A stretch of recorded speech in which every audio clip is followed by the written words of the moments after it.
The Wall Street Journal is reporting that the two-time major champion and former world #1 Jon Rahm is set to leave the PGA Tour and sign with LIV Golf. With more on this story, let's welcome in Todd Lewis from Florida. Todd, you've been on the phone all morning. What can you tell us?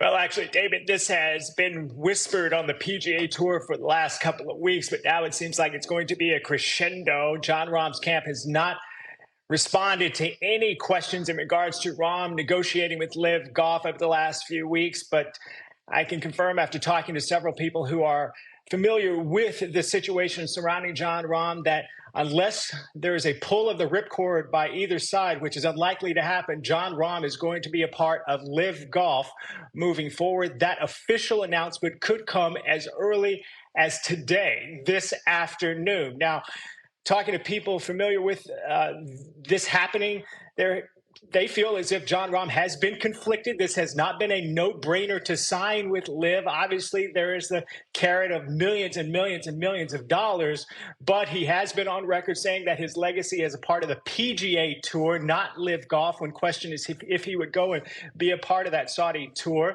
And also, he is a highly competitive player. As a matter of fact, he was a part of the Player Advisory Council, the PAC, and while there, the PIP money was created, and he didn't want any a part of that, even though he was going to likely get much of that money. He wanted to put that PIP money into purses on the PGA Tour and have players compete for it. But now it looks like Jon Rahm, in a surprise, is going to leave the PGA Tour and be a part of LIV Golf.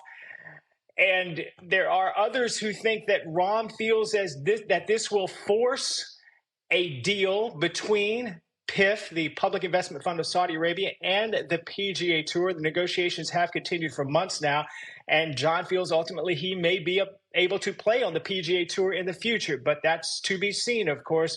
Right now, he is a giant chess piece in these negotiations. The question is, who's playing chess and who's playing checkers? This being a game of chess, the chess and checkers pieces. So does that mean with this December 31st deadline looming that a deal is closer to being done, or is it farther away now after this news today?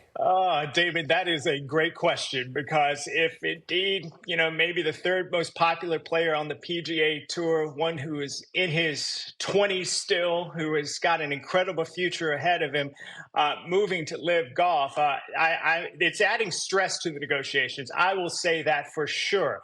And the other question is, what is Jon Rahm going to bring to LIV Golf? That group cannot really commercialize in the United States.